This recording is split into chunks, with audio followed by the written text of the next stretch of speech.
tutaramenya ikintu na kimwe kuri Yesu, hari ikintu cyari mu mitima yacu twaramukunda. Kumukorera n'umuriro kandi atabintu byinshi cyane uramenya kuri Bibiri ivyo ivyita urukundo. Imana utiyumvira igihembo na kimwe, utiyumvira merci y'umuntu n'umwe. Ikibazo si n'abantu, ikibazo ni wewe nyene. Hinduka wewe nyene hejuru ubikemura indani. Urabiza ati uyu muzi nawe uranduye, igiti ntikizosubira kunana. Ubwira uza aho nyene wumvise Imana.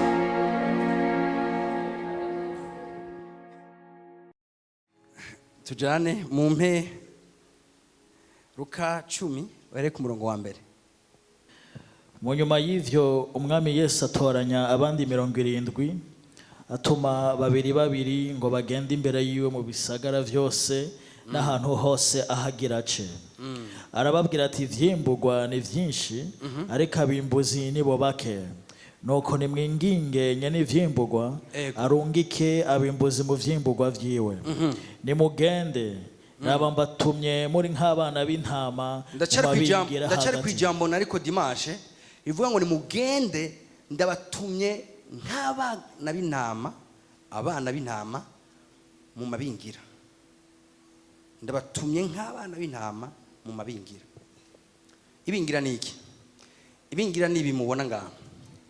Murabona iki kintu kiri oya, urabona uruntu umenga ni imbwa? Murarubona? Iyi ni ryo bingira. Bijye bindi bikoko ubona impande yaryo ni intama.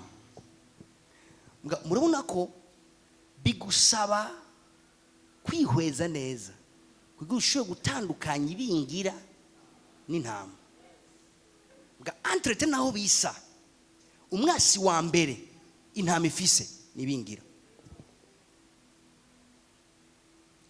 Sinzi igituma Imana yaremye ibikoko bibiri bimeze nk'ibigomba gusa, ariko kandi hari inyankane hagati yavyo.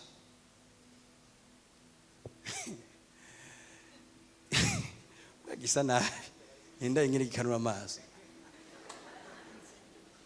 cinyegeza ngaho cicayaho. Muge wajya kiri kuri mission hagi intama isamaye ni twa kiba gihejeje ngaho entreta wocihendako kagifata ku rutugu rw'intama, kakigumbira intama, kakigira umugenzi uri intama. Naho Musa naho umenga mufise ubwoya bumwe, naho umenga muforomye kumwe, nibingira biri mu ntama. Ikintu rero cyantangaje muri verse, fata kwizi intama zose aramabingira, hama uwo mwagazi umwe akaba ari uri hagati. Yesu yavuze ngo ndabatumye nk'umwagazi w'intama mu mabingira. Wewe watumwe apana nk'izi ntama mubona zikuze, nga watumwe nk'umwagazi w'intama, nga hagati mu mabingira menshi, ashaka kukurya, ashaka kurya vision yawe, ashaka kurya destiny yawe, ashaka kukumara. Nga Yesu niwe mwungere wenyene akunda intama cyane, nga kandi akazituma mu mabingira. Niwe mwungere wenyene avuga ati nta ngorane mfitanye n'amabingira, wewe genda. Akaca afata kuguhagarika muri aya mabingira ngana kurya, akaca guhereza umuhamagaro munini, akaguhereza ibikorwa binini byo gukora, akaca kubwira ngo vyubakiye aho nyene. Amabingira ni igicapo Bibiliya yatanze gifise imvugo, kiri mu mvugo y'imwemu muga gisobanura imvugo kanaka y'umubiri ngomba sigure. Ni igicapo cy'imwemu mugabo kivuga ubuzima bwacu tubaho hano kuri nose. Ko Yesu nereka avuga ibikoko ni imvugo ngereranyo yakoresheje kugira ashobore gukomunika ishengero ikibanza bari mu icarico, ahantu ikura korera imigambi ahariho n'abagukikuje bariho. Mu ijambo rimwe, twebwe ishengero twageranijwe n'intama, hama satani abadayimoni n'abamukorera bose batarakizwa bose bagiranywa n'amabingira bari ngaho. Imana ntiyaturemeye isi yacu nk'abizera, yadushize aho nyene muri iyo si nyene irimo systeme mbi iri korompi. Mugabo yitubwira ati guma aho nyene kandi nzobana namwe aho nyene, ivyo nzobatuma muzobikorera aho nyene kandi muzorangiza urugendo rwanyu amahoro. Haleluya. Vuga ati nzorangiza urugendo rwanje amahoro. Paulo avuga ngo nagwanye intambara nziza yo kwizera, agwana n'amabingira. Ati hanyuma narangije urugendo rwanje amahoro, niteguye kwakira igisibo cy'ubugingo budashira. Haleluya. Mwijambo rimwe none amabingira ni nayahe? Navuze satani, navuze abadayimoni. Mugabo ngombe nje no kubakozi bakoresha ifuku nabyo mubimenya. Rimwe na rimwe ishengero hagiye twiborona gusa ngo umwasi dufise ni satani. Mga satani ntiyigendera nta maguru agira.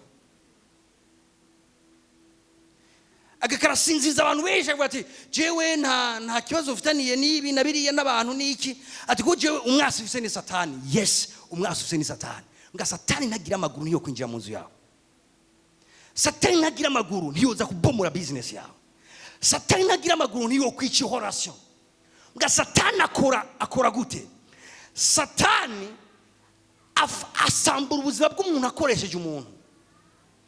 Yinjiza ikibi mu buzima bw'umuntu akoresheje umukozi wiwe kanaka. Rero muri aya mabingira ndavuga abanyeshari. Ni rimwe mu mabingira akomeye cyane ari ahantu henshi wo kwisanga. Mu isoko, mu kazi keza woronka, muri kare cyane ubaye. Aya mabingira y'amashari ahari ari menshi cyane. Hari amabingira y'abanyakibi, babantu babamesha. Yumva yo adoyegwa no kuvusha amaraso, adoyegwa no kugira nabo umuntu. Iryo nibingira kandi abo tubana ahantu hose, ku masoko, muri quartier, ahantu hose tubana nabo. Mbere ngomba ndagufasha no musinge nubaho hagati yabo bantu. Biriya nodondagura ibintu byinshi. Abarozi gushika no munsi sindatahura umurozi. Umurozi yica umuntu atanyugo n'imwe afise. Mwebwe barozi murabatahura. Uroza kwica umuntu kubera atunze, mbwa itunga giwe ritacari bigi wawe. Kwica umuntu kubera ari mwiza, mbwa ubwiza bwe butaca bwimukira kuri wewe. Ugumuri wa undi nyene kwa kundi nyene ubabaye. Ugumurya isoya. Ugumumerewe kwa kundi nyene. Mugabo wa undi ukagwegwa ngo yapfuye. Nico gituma umuvyeyi w'umurozi ari shari. Ni wabona ishari tawe kuduka mu mutima wawe, umenye vuba kuri mu guhinduka mu murozi. Utebye kuronka wo tumara. Ngene banda. Haleluya. Hari abantu benshi bataruka ko babuze inzira zo kuroga. Ko umaze kugira ishari mugenzi wawe, uri preno kumwica. Haleluya. Gati natumwe gukayanganira mu mabingira. Natumwe gukayanganira mu mabingira. Bivuga ngo bamwe tubonekamo nk'amatara baguramye bibidambi atacu bakunda nga tubonekamo nk'amatara. Ariko navuga ati abarozi nabo namabingira, abapfumu namabingira. Nje mu ngwara nazuna amabingira ziri ngaho. Amabingira wumva ikintu cyose kigamije kuguhagarika mu byo uri kurakora, mbere no kukwica cyagukura kuri sene. Wumva ibingira muri yo faso. Mugabo Yesu ntabwo bafise intama yiwe hagati mu mabingira, kubera iki yavuze ngo naho muzoca mu nzuzi nizizobarengera, nimwaca mu muriro nzoba ndi kumwe namwe. Igituma dafise ubwoba ni kubera niyarungise ishengero mwisi nayo ngagume mwijuru. Yavuze ngo ndi kumwe nawe gushika ku muhero w'isi. nicyo gituma navuze ikibazo ngo abana banje bahagaranye n'amabingira. Nivyo uhagaranye n'ibingira, mu guhagaranye n'umuremyi w'ibingira. Ari ngaho azi icyo yofyonda ashakelementale mato zotoba. Umunsi umwe Daniyeli yisanga mu bwoko bw'intambwe zisonzeshejwe iminsi indwi. Ahagaze muri zo biva ngo umumarayika w'umwami Imana aramanuka aziziba iminwa, aca atangura kuzikinisha, arusha arazisegura, akayigira gutya ati uracyari intambwe, ayikora mu jisho ati uracyari intambwe, turacyameze kwa kundi nyene. Ni intambwe mugabo umuremyi wayo yayibujije kugira ikikoze ku mwana wayo. Nicyo gituma Imana nifise ikibazo. Nimba yaratungiye Daniyeli mu bwobo bw'intambwe, ishoboye kugutungira ahantu muri ayo mabingira. Nimba yatungiye Shadraka, Meshaki na Abedenego mu muriro, ishoboye kugutungira ahantu. Ba Daniyeli niba baraprospeye i Babuloni mu gihugu atari ikiwabo, ishoboye kugufasha ugaprospera ahantu atari wanyu.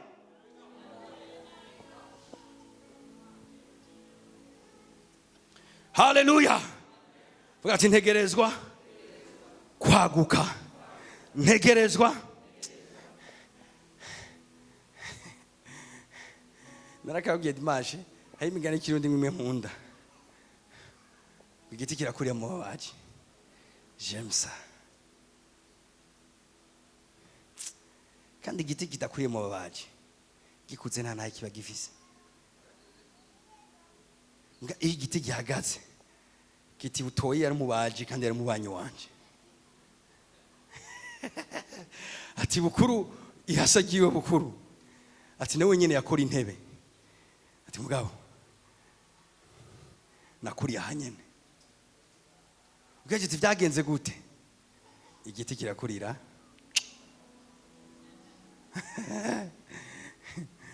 So Yesu aragaheza giko. Ngamvuga ibintu bine. Ndavuga bibiri, hama icanyuma kirimo ibintu bine ngomba gukomenika. Sinyigisha cyoshe cyane, witegure kuyakira.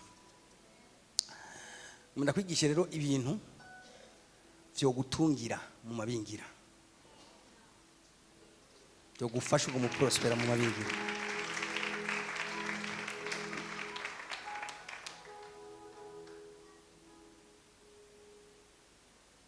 Number 1. Iyo foto suriyime. Wisanze mu mabingira,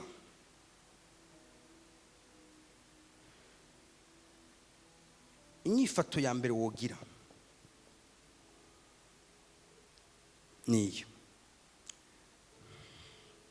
Mumvise ko mabingira ntaya definishije nk'ibikoko, ntaya definishije nk'abantu, ntaya definishije nk'ibintu kanaka. Ikintu ca mbere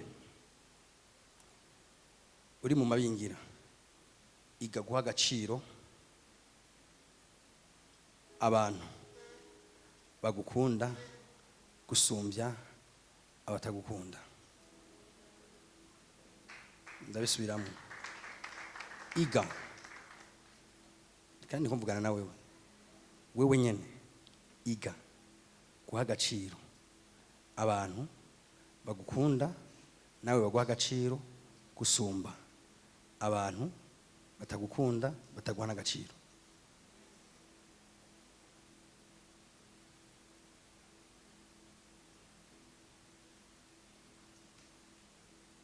Igituma navyise kuvyiga ni kubera nzi ko bakizwa benshi murasinziriye, imitima yanyu imeze nk'utuyoya, muroroshe.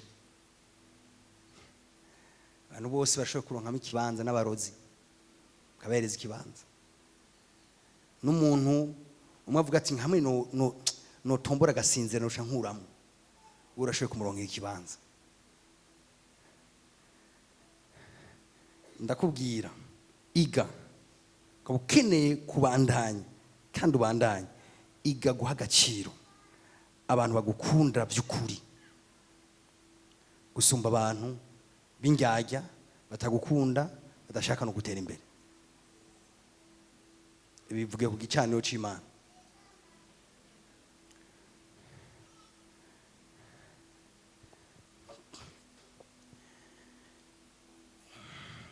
mu buzima bwacu ngomeje mu mpemu yo kwigisha. Mu buzima bwacu hariyo ubwoko bw'abantu babiri. Usenga utegezwe kubaronka, udasenga utegezwe kubaronka. Nibaze n'amasengesho.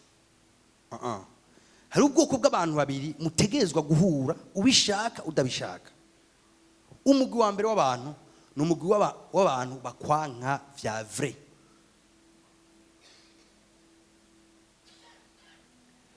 Ashe kukonfesa ati mwizina rya Yesu je nkundwa n'abantu bose nuzuye igikundiro. Icyo gikundiro cyawe nyene hari abantu kizotuma bakwanka.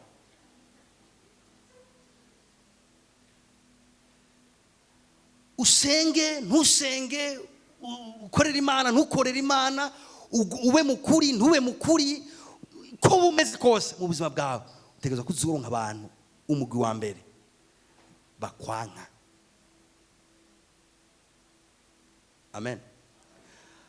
Hari umuntu ntiyankana kubera mwapfuye ibintu. Kwankana ni spirit, ni mpemu iri muri we.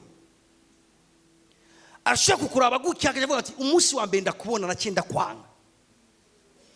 Ntacyo mwapfuye, ntiwanavuze, ntiwavuze nabi, ntiwakoze ikintu kimwe kibi, mugabo afite impemu yo kwankana nyene. Kwankana si wa programa, ni ikintu kiri muri we kimusunika kwankana. Abo rero ubasengere ntubasengere ugira iki bameze uko. Uwo kibataye ko bakamukunda baramukunda. Mugabo bafise ukuntu bameze bakuravye gutya baca bajisha ko bazogukunda cyangwa batazogukunda. Atacurakora, atacuravuga, atana kimuragira. Mu buzima bwawe rero abo bantu ukwiye kubamenya. Kamenya ati haleluya. Kamenya ati aba bantu, uyu mugwi w'aba bantu ndabazi, kandi reka ndakubwira ikintu ukaba ubazi bandika ahantu. Uko ndikunda kwigisha guha agaciro abantu nawe baguha agaciro. Gukunda gose, guha umwanya, guteba, gusororera, kubwira ibintu vyawe abantu baguha agaciro.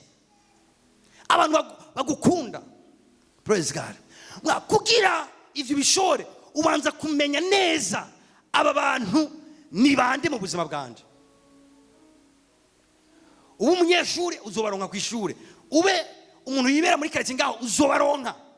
Ntibisaba kubasengera aba muhurira everywhere abantu bakwana. Hagiye mpora soma amakomantere amwe kuri Facebook ukabona nk'umuntu ntanzi nituzinanye ambonye umunsi ijyambere ndiko nigisha ijambo ry'Imana, mugabo ukumva ibintu ari karantuka nkimvira ati nk'uyu muntu amoye iki kabisa. Nkimvira ati uyu muntu amoye iki. Mugabo ndabizi ndazi ivyo ari byo. Hari abantu bazokwama ba pressure ingene umeze, mugabo n'abandi ingene umeze bizobatera ikibazo. Hari abantu bazogukomera amashi bivanye n'ivyo ukoze, mugabo ivyo nyene ukoze hari abandi bizobajena mu buryo bukomeye cyane. Utegerezwa kumenya ati kugira nshobore kuba hano hantu aba bantu mbwizwa kubamenya. Umuntu agwishanura imwese akagukiza ukabanda ukazura mugendera. Utagiye kumubwira ubutumwa bwiza, ugiye ngo mutere inkuru ariko arondera ikaze kugusumbya ijya mbere. Enda birajya. Haleluya. Uri man. Undi akavuze neza ati umuhemu yahemutse muri kahise azosubira hemuke muri kazoza. Uwakubwiye nabi muri kahise azosubira kandi akugiriye nabi muri kazoza. Nico gituma hari abantu bisaba kwimbira akabwatu kabashiramwo. Ani mweze ngo siniko nigihe ijambo ry'Imana. Amen. Haleluya. Ati pastor none sino bakunda urukundo rw'Imana, umuntu atakiwe uwo mugirira utanaye mwifuriza n'inabi, mugabo umurekeje hatacu musangiye. Iyo biva ngo mukunda basi banyu nibisigura ngo mumuzane mu byamane ku gitandi wawe azokuniga.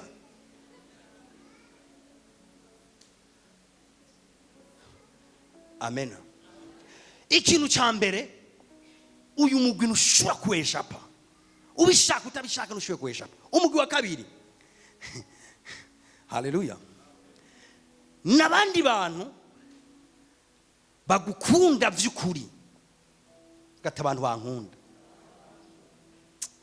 Mbere yuko tujya ku bantu bagukunda, nagomba igira isengesho rigufi mwajya kugira ikimazi.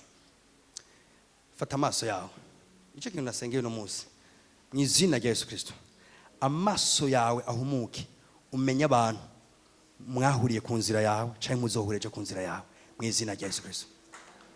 Nimba ari umugisha wa mbere Imana yo guha ni ugushobora kudisana uyu muntu ninde, ari karangyajya cyangwa ari karangyajya, ari mu ruhande rw'abazi cyangwa mu ruhande rw'abakunzi. Hari umuntu utangura business agatangura projet yo kuyisenya. Hari umuntu utangura urugo gatabishaka agatangura kwimvira ngo urugo rwosenyuka. Kandi abantu uzobahagarika nuzona basengera ngo bareke kubaho, icyo uzokora kimwe cyonyene no kuyirinda. Ikintu cyonyene cyo gukora no kwegekwa kure yabo. Uwo n'umugwi wa mbere. Umugwi wa kabiri ni umugwi w'abantu bagukunda vy'ukuri. Ndagusengera ngo Imana iguha abantu bagukunda vy'ukuri. Niba abantu umuntu agukunda atari kariforsa bitavanye n'ivyo wamukoreye, haleluya, Imana ishimwe cyane. Mbwa juste bwatu uyu munsi amaso yanjye arahishurirwa abantu bankunda vy'ukuri. Imana yiranja ku nzira yawe hakaba haba kwanga ni nayo bapermeta kubaza ku nzira yawe kugira bagume bakwibutsa kuyikeneye, kugira bagume bakurinde kudibama, bagume bakuvyunga nawe uje imbere y'Imana ati Mana ndasuye kureguka imbere yawe nyongera inkomezi. Ati sawa nako nagashizeho kugira ngo uzuribuka kutari Spiderman. Egeri umuntu yiyumvira kwa yoguruka yogira ibintu byose brother. Mugimana igashira igisata. Yabwiye Paulo ati cyo nagishizeho nyene kubwanje nyene. Haleluya. Haigi bareka ari umugambi w'Imana ko wangaho kugira ngo bagume bakwibuza ati uri umuntu nudibame, uri umuntu urankeneye. Haleluya. Haleluya. Na Imana yanje mu buzima bwawe ntiyabe gusa abantu bagukunda, akabaho n'abantu bakwanga. Nga ndi kwikotea bakwanga. Haleluya. Ndafise umurongo umwe ngomba gusoma wantangaje cyane, kandi nizera ko mwemeraza kumfasha kuwusohora uko yawushize ku mutima. Samuel wa mbere gice cya 18 umurongo wa mbere. Nuko Dawidi amaze kuganira na Sawuli, umutima wa Yonatani ucufatana n'uwa Dawidi akaramata. Oya mwumvirize ibintu. Dawidi amaze kuganira na Sawuli, umutima wa Yonatani cyo nifataniye. Yonatani ku bantu batamuzi yari umwana wa Sawuli. Dawidi we ntiyari umwana wa Sawuli, we yari umwana wa Isayi. Dawidi umunsi umwe aza mu kiganiro aje kuganira na Sawuli. Bariko baraganira, Yonatani yari impande nkaha yumviriza ingene Dawidi aganira na papa wiwe. Mbwa ariko aramwumviriza. Bibiri kuze ngo umutima wa Yonatani ucufatana na Dawidi. Dawidi naye aganiza Yonatani, Dawidi aganiza Sawuli. Mbwa Yonatani kubwo kumva Dawidi, umutima wiwe ucufatana n'uwa Dawidi. Mbwa atreta umutima wa Sawuli ucuja kuri wa Dawidi. Munyumvise neza. Haleluya. Dawidi yinjiye mu nzu kwa Sawuli. Mbwa mu nzu kwa Sawuli hariyo umwasi wa Dawidi n'umukunzi wa Dawidi. Mu nzu imwe Imana ishobora kwagurusa umuntu agukunda n'umuntu akwanga, kandi bose ni umugambi w'Imana. Haleluya. Sawuli baraganira na Dawidi, hakumva umutima wiwe ufatanye n'uwa Dawidi. Sawuli acumva ahubwo Dawidi n'umuntu wo kurojeta. Mbwa Yonatani ari ruhande yiwe acumva umutima wiwe ufatanye n'uwa Dawidi. Bandanya gato. Yonatani amukunda nk'uko yikunda. Yonatani yumva mwadutsemo umutima wo gukunda Dawidi nk'uko yikunda. Ibi bisigura iki? Yonatani yumva ati je sinobaho Dawidi yapfuye, je sinotera imbere Dawidi ariko asubira inyuma, jewe sinokwamamara Dawidi ari inyuma y'intama, jewe sinokomera Dawidi ari hasi. Hamuzamo umutima wo kumva yokunda Dawidi nk'uko yikunda. Narisengeye igihe nasomera ijambo, navuze nti Mana, haruhande yuko abantu bankunda gutya, nanje umuntu nokunda gutyo. Ngomba kukwigisha rimwe mu ruhande rumwe uronka umuntu agukunda gutyo, nga mu rundi ruhande uronka umuntu ukunda gutyo. Yonatani yumva umutima wiwe ufatanye n'uwa Dawidi, nta n'ivyo aramubwira, mugace avuga ati jewe ngene ndavyumva, sinshoboye kubaho Dawidi yapfuye. Ivyo byose bibereye mu nzu imwe. Ubwo nyene muri Sawuli humva hagurutse umutima wo kwica Dawidi, mbwa muri Yonatani haguruka umutima wo gukingira Dawidi. Mu nzu imwe Imana iharonka abasi biwe n'abakunzi biwe. Mu nzu imwe Imana iharonka umuntu yiteguye gupfa ku bwa Dawidi n'umuntu yiteguye kwica Dawidi. Mu nzu imwe. Reka ivyizo ndabireke. Muri kampani imwe Imana ifise abantu babiri.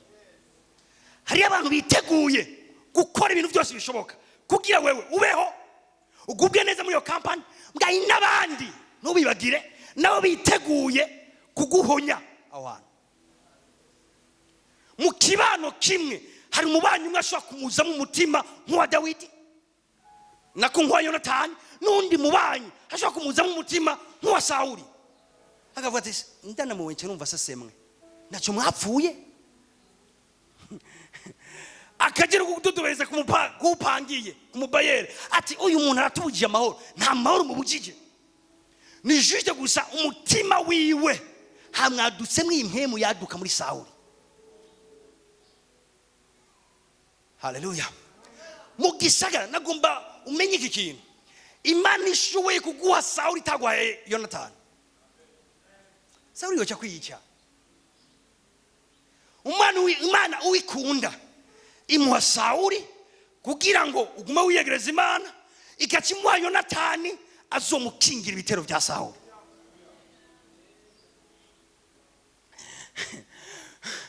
Urugwanko ruri hagati ya Dawidi na Sawuli rurakomeza, hama muga urukundo ruri hagati ya Yonatani na Dawidi nago rurabandanya gushika bagiranira isezerano. Barabwirana ati umviriza, umenga ari ku murongo wa 3. Buke Yonatani asezerana isezerano na Dawidi kuko yaramukunze nkuko yikunda. Aravuga ati ibi bintu bani Mana, umukunzi mutaragiranira isezerano ntimurafatana neza. Haleluya. Aravuga ati genda mukunda kandi sishoye kuyigumiza mu mutima, ngira nze ndabimubwire. Atumviriza, ndagukunda numva ntoshobora kuba utariho, ndagukunda kandi sibindi ndiko ndakuronderako, Imana yarampaye kugukunda. Hari abantu rero bagukunda Imana yaguhaye kubakunda, Imana ikaguha gukunda uwo muntu cyangwa ikaguha abantu bagukunda. Haleluya. Nagomenda musaba abakunzi banje bose bari hano hano, Yesu abaheze kica. Nawe Pepe bakunzi babiri ngaho byati bakunzi banje ndabaramukije. Nibaza mugabo ko atamuneka arakoreshwa nka Sawuli ngahano kuri mugenzi wiwe. Haleluya. Sinibaze ko ari Dawidi na Sawuli bicaye ngaha babindanye ati ndakurasa. Hari umuntu avuze ati ndamuzi basa jewe Sawuli wanje yicaye ngaha, musengere mu izina rya Yesu yicare ngaha. Haleluya. Imana irashyirako ahantu hose ugeze, igisagara ugezemwo iki, hariho ba Yonatani, hariho n'aba Sawuli. Shishito kugira ngo umunsi umwe niyo Sawuli yategura kugirira nabi. Ngano vumenga no profetiza akantu mva no hanura ikintu kanaka. Ndaguhanurira mu izina ry'umwami Yesu, mu nzu imwe, mu maraso amwe, mu muryango umwe, mu bwoko bumwe, uharonke Yonatani, uharonke na Sawuli. Ndakubwira ikimazi cyabyo, inama zose Sawuli yagira kugira ngo yice Dawidi, Yonatani yategezwa kuba zirimo. Yari umuhungu wiwe, yategezwa kuba zirimo kubera ko Imana yapermise ivyo. Rugira Sawuli ntazoshitse misiyo yo kuri Dawidi. Yonatani heza kumva izo nama, agacengera inama igomba ihere, agaca yicisha muri toilette, yirukanga kwa Dawidi ati Dawidi, papa ahejeje kugira umugambi muri rya senga wahoramwe, bamenye ko ari huri, ati rero rabawunguruze uje mu isenga ry'Iburasirazuba. Sawuli agaca yitana ingabo ziwe, bagaca bagenda muri rya senga, bagaca basanga nta uriyo. Ati none Dawidi aranyika cyane, nanyika Imana yamuhaye Yonatani mu nzu kwa Sawuli.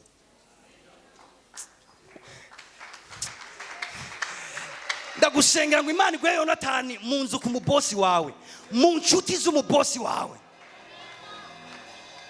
Hari bamwe bamenya umugambi wo kugabanura abakozi baramaze gushika kuri lista bazogenda, n'abandi babimenya umubosi akivyiyumvira kubera bari hafi afise ba Yonatani bari hafi y'umubosi wiwe. Ubwo n'ubuntu wagiriwe, ufate neza nshuti yanje. Wiro tuvye muri situation nk'iyo, aba ari ubuntu butangaje wagiriwe. Imana ishimishwe kugwa abakunzi hirya no hino, ngo yiguhaye umukunzi ari hafi y'umwasi wawe, n'ubuntu butangaje. Amen. Okay. Alors ndiko ndakwigisha iki? Ndiko ndakwigisha guha agaciro. Dawidi go wari kosa koze kubandanya yiyatasha na Sawuli cyane gusumba uko yiyatasha na Yonatani. Basangiye amaraso nivyo, baba mu nzimwe nivyo, mugabo umwe yamutumwe ko neza, undi yamutumwe ko nabi. Haleluya. Reka mfate ko Dawidi mu gihe cyarafite telefone, byo bari kosa rikomeye cyane, aguma yandikiranira na Sawuli gusumba uko yandikiranira na Yonatani. Reka mfate ko mu bihe byabo hariho ibibanza byo kunezererwamo, byo bari kosa Dawidi akoze gikomeye cyane, guhitana Sawuli bakagenda kunezeranwa, Yonatani agasigara yitunyana kanaka. Kuko Yonatani ni wazomukiza mu cyago, ni wazomukiza mu gihe cy'icyago. Ndikunda kwigisha guha agaciro abantu bagukunda vya vrai, baha makado. Mwene mutanga makado, je ndabibonye mwene ndafise ikibazo cy'abakristo ngani batanga makado. Ha makado abo bantu bafitira ama anniversaire, babi hafi, bashire ku mastati yanyu, bahezagire, bagire neza, bipfurize neza, basengere, kuko abo bantu barazimvye, nibihuta kuboneka, sinabenshi. Imana imuguhezagije, mube hafi, bahafi umutima wiwe. Menya ingene amerewe ku munsi ku munsi, menya ubuzima bwiwe, mwitwararike, yacu utakaza umwanya ku bantu batakubabaye. Ndabaha contre exemple. Tugende hari nyene muri 2 Samuel ahimbere gatonya, 2 Samuel 19. Ndabahe umuntu atavyifashe neza, cyo ndayise contre exemple. Ndabira 2 Samuel 19 hera ku murongo wa mbere, uginde buhoro buhoro, ndafise ikintu ngomba kubakomereka hano hano. Hanyuma babarira Yowabu, baterega umwami arikararirira Abusalomu. Reka mbanze ndabahe context. Umwami Dawidi ku ngoma yiwe ni umwami yakoze ibintu bidasanzwe cyane. Hama mu bana biwe hacavyuka mu mwana umwe yitwa Abusalomu. Umwana yitwa Abusalomu hamuvyuka mu mutima wo gutera kudeta papa wiwe. Dawidi ari ku ngoma n'umwami akomeye kandi ibintu byifashemo neza, Imana imushingira intahe. Muga mu bana biwe ibaze ntuze, mu bana biwe haduka Abusalomu, hamuvyuka mu mutima ati ne papa ibigira nibiki, ati foko ndamutera kudeta. Abusalomu acagenda ahagarara ahantu aho abiseri baca binjira ibwami ngo babatunganirize. Agaze mu gwinjiro akaca kumabwira abantu ati papa ari okipe cyane kandi arashaje, ibintu vyangesha kuvyitwararika, ati jewe yabana ari kuba umwami. no kwitwariza ibintu byanyu no bakiriye imanza arababwira ibintu byinshi bivuga ngo yikwegera ko imitima y'Abisirayeli. Si ibyo gusa ubuhemu buraduga muri we ku buryo atangura kuba rero mu enemy mu buryo bweruye wa se wiwe, atangura kugenda kumwica, ahitana ingabo, abantu bakomeye cyane baje mu ruhande rwiwe, hamagenda agitana ingabo agenda gusenya ubwami bwa se wiwe kandi yagomba kumwica. Inkunda yigize ngufi, nasomere ngaho giye inkunda yigiye ngufi asomeye uwo murongo.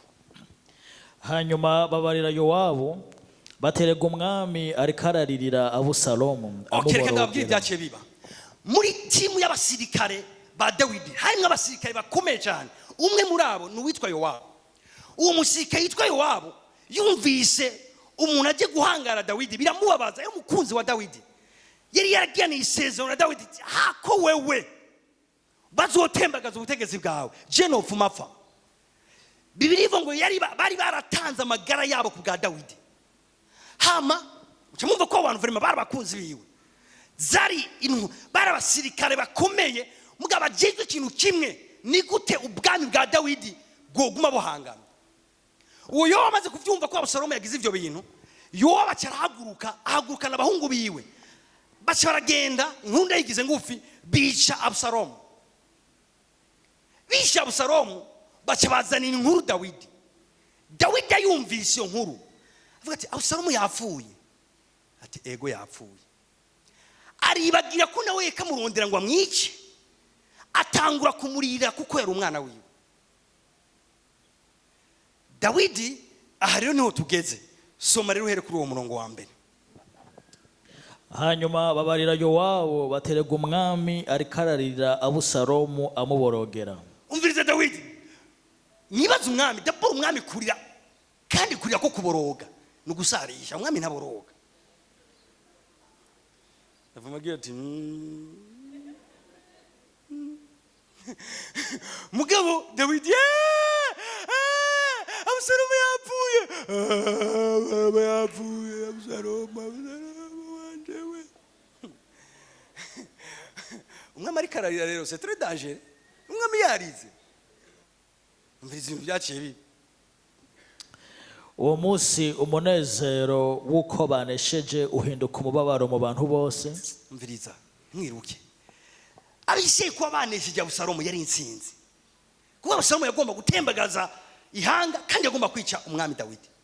Rero abasirikare bari baryohewe, abakunzi ba Dawidi bose bari baryohewe, mugabo baca babona umwami batabaye ariko ararira. Abantu rero hakunezerwa kuko ibyo bakoze mu kwica Abusalomu bagomba umunezero wa Dawidi. Hakunezerwa baca bumva umenga ahubwo batsinzwe, baca basubira inyuma bumva bababaye. Soma. Kuko bari bumvise ngo umwami atuntujwe n'umwana wiwe. Maze uwo munsi ingabo zigenda zomba mu kugaruka mu gisagara. Maze uwo munsi ingabo zigenda zomba.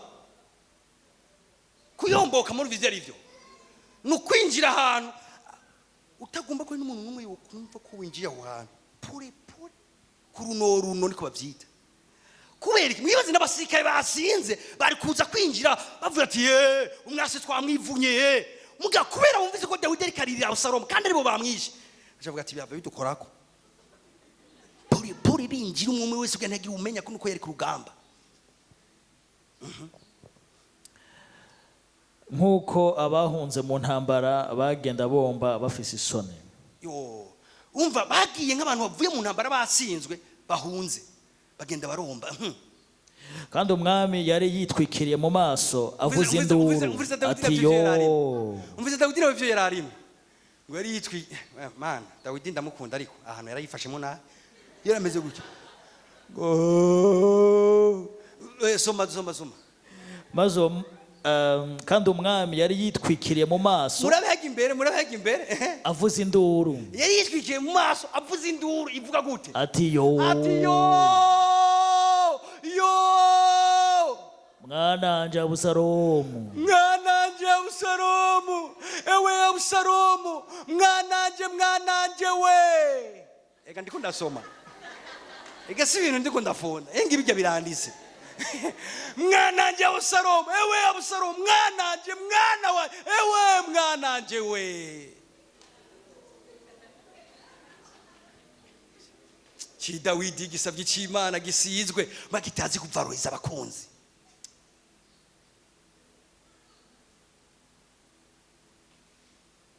Abasirikare ati turapfuye, umwami ararize twakoze. Dawidi ku kirimba aragira skandale, arakira ibintu, bavuga ati barariyaguye umwe wese ku ati Jesse narimwo je afiriye so narindi murabe bari nyuma. Mugabo umviriza ngaho ndakunda abahizi, ndakunda abahizi. Maze Yowabu yinjira mu nzu aho maze Yowabu, maze Yowabu, ugati maze Yowabu, maze Yowabu, maze Yowabu. Yowabu nawe yari mu general akomeye, mugabisha w'abasirikare, ari ngari karabiraba. Tibije mu Dawidi ariko arigira nibiki. Uyu muhungu yagira mwiki, umutamara dusaziye nabi. Ati urazi ngagomba gire. Ariko aririza. Abusaba avuga ati bambe Yowabu ati okay, mafu. Jengo mengende kwa Dawidi ndamubaza ivyo ariko atugira, ariko atugira ibiki. Acara mwegera Yowabu. Maze Yowabu yinjira mu nzu aho mwamari aramubarira ati uyu munsi utetereje abantu bawe bose. Ati Dawidi vrima twakwemera ariko wewe ibintu tugira no munsi. Dawidi sha ati urire nk'umwana uhogore, atutetereje abantu bawe bose. Abantu vuga ati abantu bawe. Ani yavuze ngo abantu b'Abisirayeli bose. Yavuze wowe utetereje abantu bawe, hari abantu bawe bagukunda, bahagurutse bahewe amagara yabo kugira Abusalomu ntakwice. Ati nawe uri kurarira, urabona ngiye udutetereje. Kugira amajambo nkayo bisaba ubuhizi, uyabwira umwami. Umwami ega nta demokrasi akoreramo. Umwami ashatse kukwicara avuga ati umva uyu ni waba yasaze umutware hajya mu cumutwe. Kandi aribo bakishije amagara yawe uyu munsi nyene. Ati abo bantu utetereje nubakishije amagara yawe uyu munsi nyene, wewe ari gupfa no munsi wewe. None uri kuraririra, uri kurarira umuntu ariko kwica wewe. Niganza mugenza ati yacuririra. Biragoye ndubana uko biragoye. Yacuririra abantu bagombye kukwica. Nivyo yari karabuzwa Dawidi. Ubwo burofa we urimo nubuki. Uri kuri sintiriza ngahonye. Hanyu. Kandi aribo bakishije amagara yawe uyu munsi nyene, n'ay'abahungu bawe, n'abakobwa bawe, n'ay'abamikazi bawe, n'abagore bawe bicoreke. Nupfumye ukunda n'umugore wawe bazi. Tirike bari kumwica. Vuga ati sinzotetereza umuntu wese yakijije amagara yanje. Sinzotetereza umuntu wese yakijije amagara y'abana banje. Sinzotetereza umuntu wese yahevye ubuzima bwiwe kubwanje. Ndiko ndavuga rero babana, yacutetereza abantu bakuvugiye aho utashobora kwivugira. Yacutetereza abantu bagusabiye akazi bakakwinjiza aho utari gushobora kwinjiza. Washika ukabatetereza, ukabavuga nabi, ugakora akazi baguhaye nabi, ukaba umuntu mubi cyane abantu.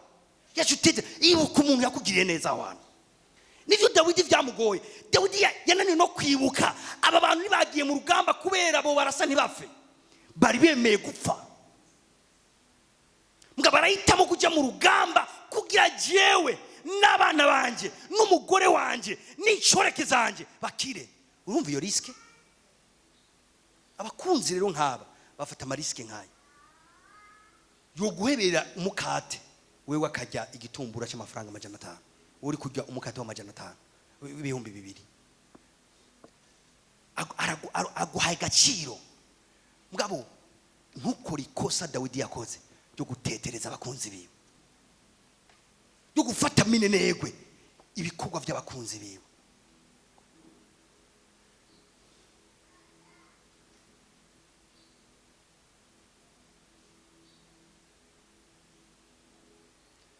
Ntuze wigiye n'umusi n'umwe ufatanya n'abasi b'abakunzi bawe. Ntuze wigiye n'umusi n'umwe ufatanya n'abasi b'umukunzi wawe.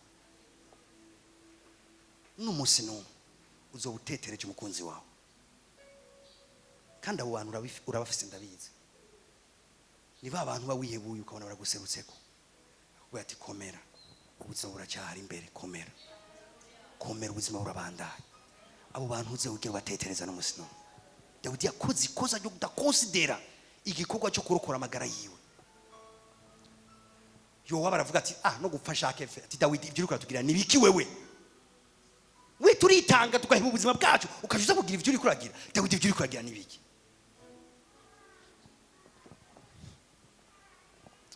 kuko ukunze abakwanse wewe uri gukunda umuntu yakwanze ukanka abagukunda ikire nicyo ngomba kurandura muri wewe kosa Dawidi yakoze Yowa baravuga ati ariko vraiment ushira umutima ku bantu bakwanse bagomba kukwica hama jinda gukijije n'abasavyi bawe hama utugire abantu atacho bamaze mu maso yawe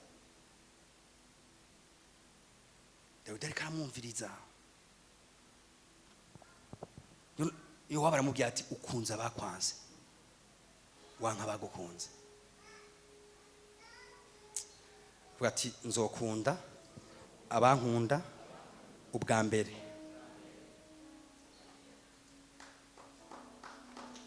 urakoze sha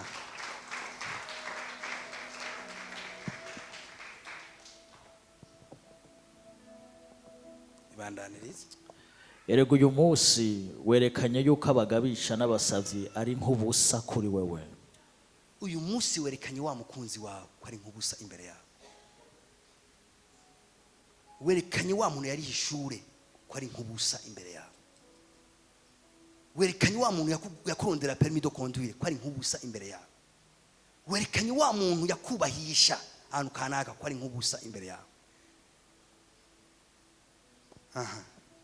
ubu ndamenye yuko Abusalomu iyo bakiriho tukaba ari twebwe twapfuye twese uyu munsi nivyo uba washimye akunda abagabo barinda ati mwami ndakubaha nivyo atariko ndabonye umutima wawe ati iyo Abusalomu bakiriho twebwe twese ukumva ati twapfuye wari kugira fete ariko ni twebwe twatanze ubuzima bwacu ku bwawe Dawidi kiraho ubwami bwose yaburekuye arajovye uyu mugabo ekamubwiza ukuri pe yekamubwiza ukuri avuga ati mafu ari gupfa napfuye Dawidi uri kutugirira amakosa we ndakunda imbere gatonya